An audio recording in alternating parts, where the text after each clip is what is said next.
दोस्तों, आईपीएल के पहले ही मुकाबले में कोलकाता और बेंगलुरु के बीच गेंद और बल्ले से ऐसी तबाही देखने को मिली जिसे देखकर तो हर किसी की आंखें फटी की फटी रह गई।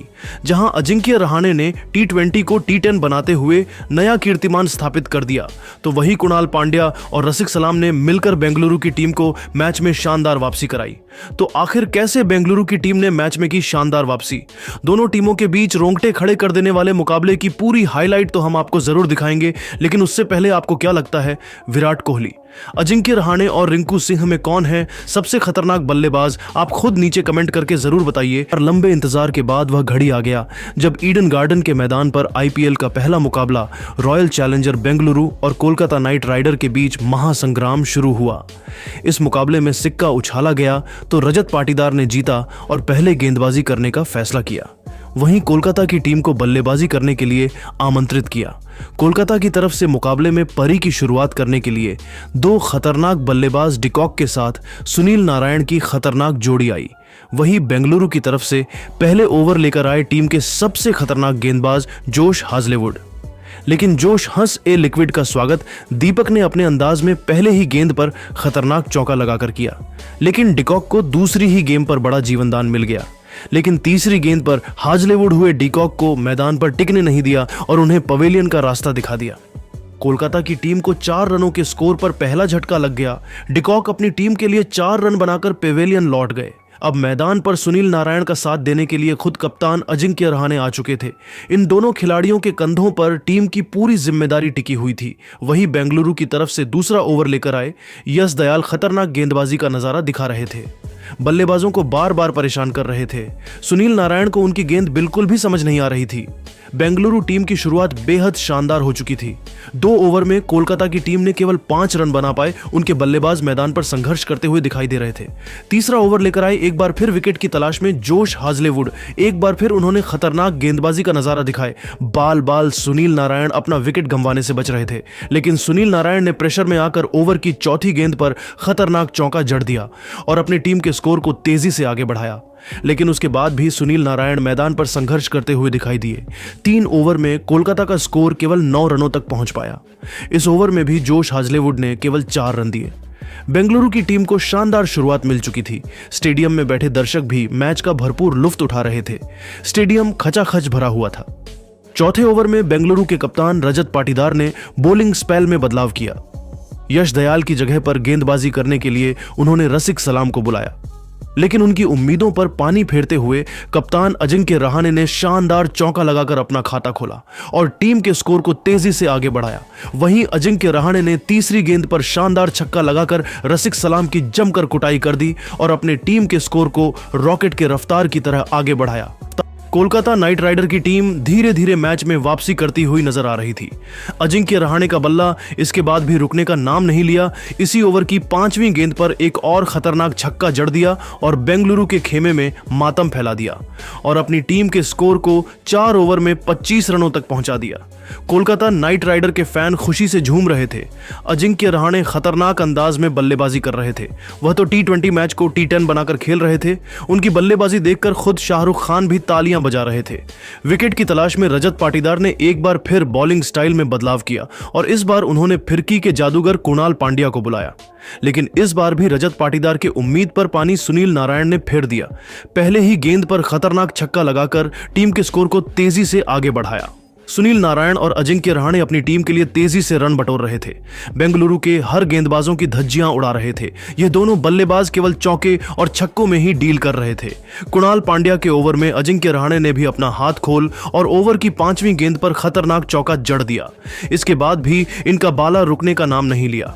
ओवर की समाप्ति भी अजिंक्य रहाणे ने चौके के साथ किया और अपनी टीम के स्कोर को इन दोनों बल्लेबाजों ने 5 ओवर में ही 40 रनों तक पहुंचा दिया।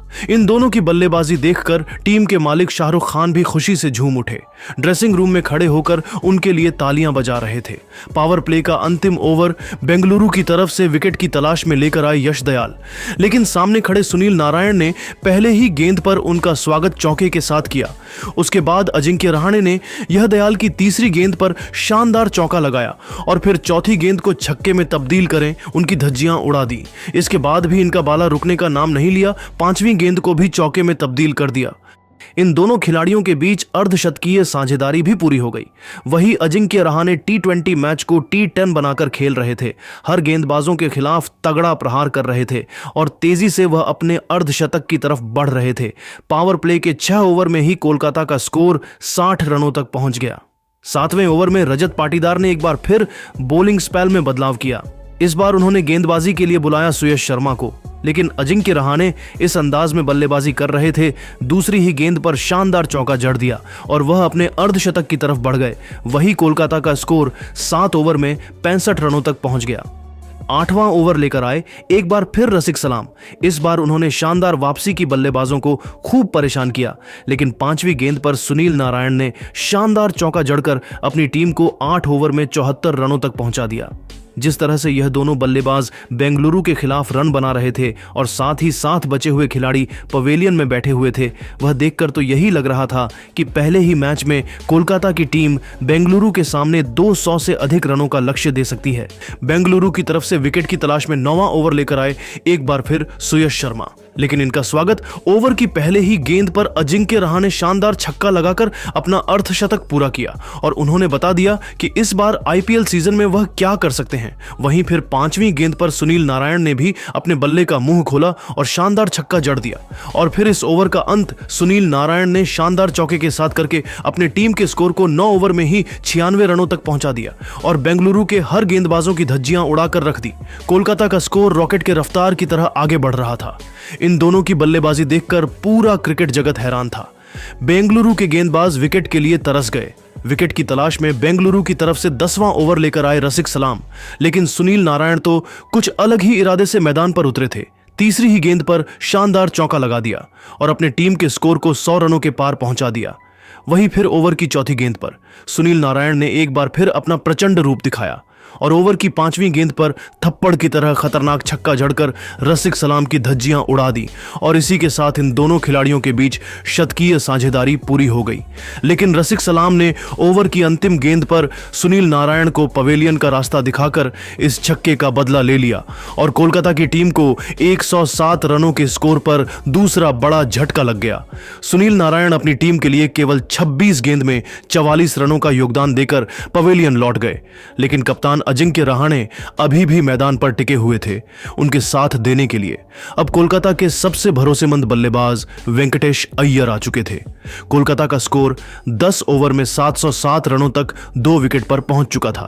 11वां ओवर लेकर आए कुणाल पांड्या और आते ही इन्होंने ओवर की तीसरी गेंद पर सेट बल्लेबाज अजिंक्य रहाणे को पवेलियन का रास्ता दिखाकर बेंगलुरु को मैच में शानदार वापसी करा दी। अजिंक्य रहाणे अपनी टीम के लिए 31 गेंद में 56 रनों का योगदान देकर पवेलियन लौट गए। कोलकाता को बैक टू बैक 2 बड़ा झटका लग गया, लेकिन अब वेंकटेश अय्यर का साथ देने के लिए मैदान पर अंककृष्णा रघुवंशी आ चुके थे। इन दोनों खिलाड़ियों के कंधों पर टीम की पूरी जिम्मेदारी आ चुकी थी। वेंकटेश ने भी शानदार चौका लगा कर टीम के स्कोर को तेजी से आगे बढ़ाया। वहीं रघुवंशी ने भी तेजी से खेलना शुरू कर दिया। लगातार 2 चौके जड़कर अपने टीम को 12 ओवर में 124 रनों तक पहुंचा दिया। लेकिन रघुवंशी का साथ देने अब रिंकू सिंह आ चुके थे। इन दोनों खिलाड़ियों ने मिलकर टीम के स्कोर को तेजी से आगे बढ़ाया और 14 ओवर में 141 रनों तक पहुंचा दिया। लेकिन रिंकू सिंह दोस्तों ज्यादा देर तक मैदान पर टिक नहीं सके। 15 ओवर लेकर आए। कुणाल पांड्या ने उन्हें अंतिम गेंद पर क्लीन बोल्ड कर पवेलियन का रास्ता दिखा दिया। वही बल्लेबाजी करने आए आंद्रे रसेल भी कुछ खास नहीं कर सके, केवल 4 रन बनाकर सुयश शर्मा के शिकार हो गए। बैक टू बैक कोलकाता को झटका लगने लगा। बेंगलुरु की टीम मैच में शानदार वापसी कर चुकी थी। रघुवंशी अकेले टीम के लिए रन बना रहे थे। टीम का स्कोर 150 रनों के पास जा चुका था, लेकिन रघुवंशी भी 19वें ओवर में अपना विकेट खो बैठे और कोलकाता को 168 रनों के स्कोर पर 7वां बड़ा झटका लग गया। वहीं अंतिम ओवर में हर्षित राणा भी अपना विकेट खो बैठे। टीम के लिए केवल 5 रन बनाकर पवेलियन लौट गए। कोलकाता की टीम ने बेंगलुरु के सामने 20 ओवर में 174 रन बने और पहाड़ जैसा लक्ष्य दिया।